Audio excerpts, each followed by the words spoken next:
ចៅឯងរៀន IT ហ្នឹងគិតថាប្រាក់ខែ KK មែនតាប្រាប់ឯងចូលដំបង intern បានតែ60រៀលទេ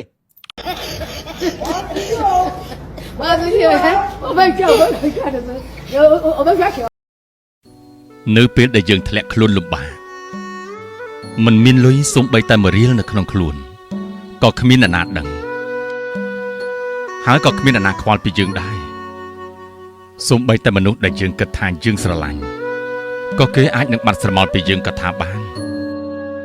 នៅសល់តែខ្លួនយើងទេដែលត្រូវខំមាត់សង្កត់ចិត្តអត់ធ្មត់ហើយប្រឹងងើបតស៊ូជាមួយនឹងការពិតត្រូវស្ពាយទាំងក្តីសង្ឃឹមនិងទឹកភ្នែកទុកម្នាក់ឯងព្រោះបើយើងទន់ជ្រាយ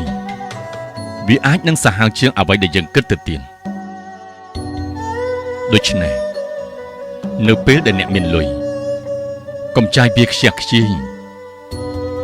ត្រូវចេះស្គាល់ពាក្យថាសន្សំនិងដាក់គោលដៅជីវិត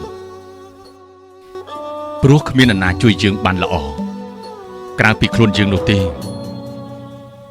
ត្រូវចាំទុកជានិច្ចថាជីវិតវាមិនថិតថេរនោះទេគ្រប់យ៉ាងត្រូវចាប់ផ្ដើមពីយើងកុំរំពឹងលើជោគវាសនាតែម្យ៉ាងឲ្យសោះបាទ